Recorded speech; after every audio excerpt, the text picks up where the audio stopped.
Let's move on to college hoop. Bowling Green men's basketball team with a week off, giving them more time to prepare for Friday's showdown with Buffalo. First place in the MAC East on the line as the Falcons just a half game back of the 18th ranked team in the nation. To give you an idea of how big a game this is on Friday, the school sent out word today there is no more media seating. Oh, gotta have chairs for the media, right? Last Saturday, the Falcons' 10-game win streak came to an end at Miami. And as BCSN's Mark Kuntz tells us, while no one expected the Falcons to run the table for the rest of the season, they weren't quite ready to see that streak end, although there are some positives to that setback.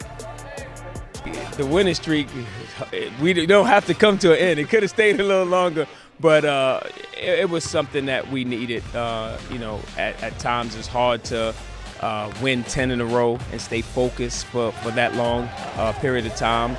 We were at that point where, you'll say something and it was more like in one end, right out the other. So this was a loss that helped us regroup. We had 2 really good days of practice, and, we got one more tomorrow to prepare for Buffalo, and then I think we'll be ready and back on track.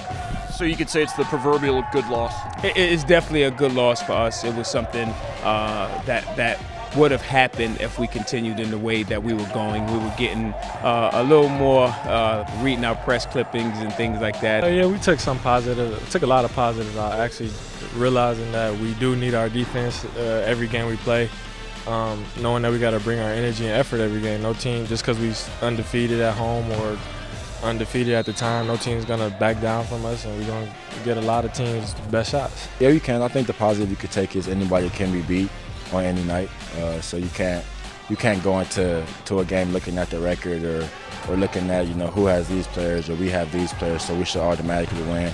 And just know that you have to fight every game. I think we will bounce back to playing Bowling Green basketball and doing what we do best. There is no doubt Friday night's game against Buffalo is a big one for the Falcons, but the biggest since when? Well, DiMaggio Wiggins answered that question with a philosophical answer, saying it was their biggest since their last game, while Coach Huger put it into historical perspective. This is probably the biggest game in the Stro since the Stro has opened.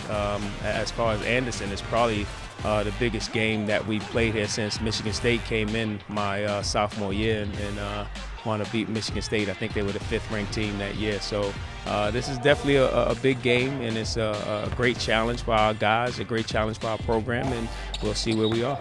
Well, they're a tough team because they can shoot it. They got people that can put on the floor like Massenberg. They can go inside the Perkins and they want to fly it up the court. And not only that, they're a great defensive team. They really lock in on the defensive team, so that makes them kind of dangerous. Always a great matchup. Those guys are the champs. Until someone beats them and knock them off, they're always going to be the champ this season, and that's what it is. The 18th ranked team coming into your place, the Stro, and we'll have the Stro rocking and ready to go. I'm excited to have the fans come out, honestly.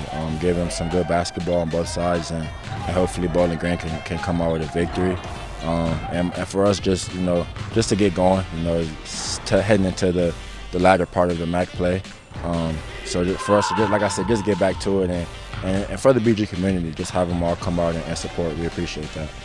If I would have told you back in November that you and Buffalo would be playing end of January with first place on the line, what would have been your reaction? I expect that. In a way, I always want to be confident going into the year, but I always knew we had the talent to be one of the top teams in the MAC, and now we just got to continue to show it. We work for it, they work for it, so why not? Why should it be a surprise? If you work hard for something, you get rewarded at the end, so what should be the surprise if you're working hard? At the Stro Center, Mark Kuntz, BCSN.